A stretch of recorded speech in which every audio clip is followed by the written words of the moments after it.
பரம்பெரும் நிறுவனர் அறக்கட்டளையோட நிறுவனர் 28ஆம் தேதி பள்ளி நிகழ்ச்சியில் வந்து மாணவர்கள்ட்ட வந்து பேசியிருக்காரு.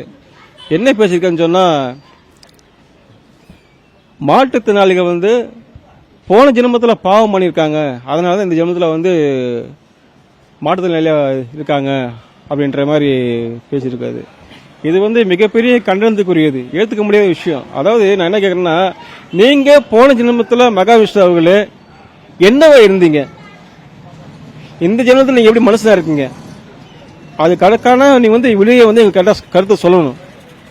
ஏன்னா பாவம் பண்ணவங்களாம் வந்து மாற்றுத்திறனாளியாக பண்ணணும்னு சொன்னால் நாங்கள் என்ன பாவம் பண்ணோம் உங்களால் சொல்ல முடியுமா?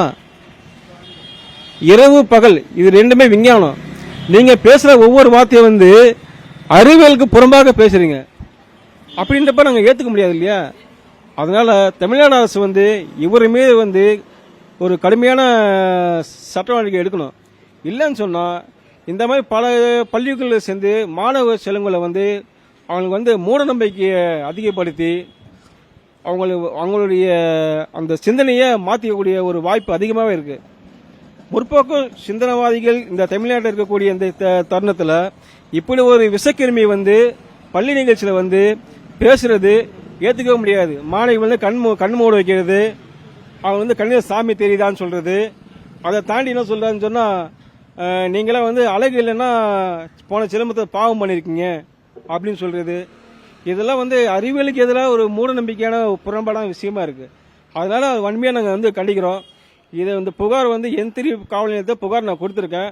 இன்னைக்கு ஞாயிற்றுக்கிழமைன்ற நாளைக்கு காலையில் வந்து இதே கம்ப்ளைண்ட்ல வந்து கம்யூனிஸ்ட் மாநில ஆணையருக்கு ஒன்றும் நாங்கள் அனுப்புறதா இருக்கோம். சட்ட ரீதியாக அவர் மாதிரி நடவடிக்கையை கண்டிப்பாக எடுக்கணும். அதில் எந்த மாற்று கருத்தும் கிடையாது.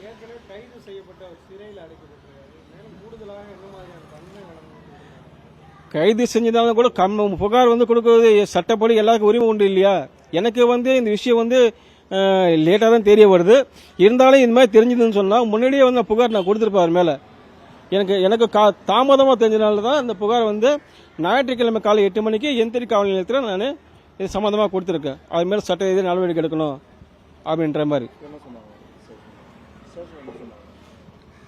காவல் நிலையத்தை புகார் கொடுத்துட்டு வந்திருக்கேன். இது வரைக்கும் ஆய்வாளர் கூப்பிட்டு பேசலை. இதுக்கப்புறம் என்ன நடக்குன்னு இனிமேல் தான் நம்ம போன ஜென்மத்தில் நான் எப்படி இருந்தேன் அவர் எப்படி இருந்தாலும் சொல்லணும். அது சொல்லாமல் நம்ம அதை விட மாட்டோம் இல்லையா?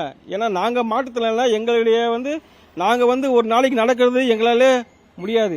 நீங்கள் வந்து எங்களை மாதிரி ஒரு நாளைக்கு 12 மணி நடந்து பாருங்க, குனிஞ்சு நிமிந்து எல்லாம் கண்மூடி ஒரு மாற்றுத்திறனாளி கண் பார்வையற்ற சங்கரை வந்து நீங்கள் வந்து குரல் மிரட்டல் விடுக்குன்னு சொன்னால் அது எப்படி சரியாக வரும்? நீங்கள் 24 மணி நேரம் கண்ணை மூடி பாருங்க, அதோடைய வழிகள் உங்களுக்கு தெரியும், மாற்றத்தினால வழிகள் தெரியும்.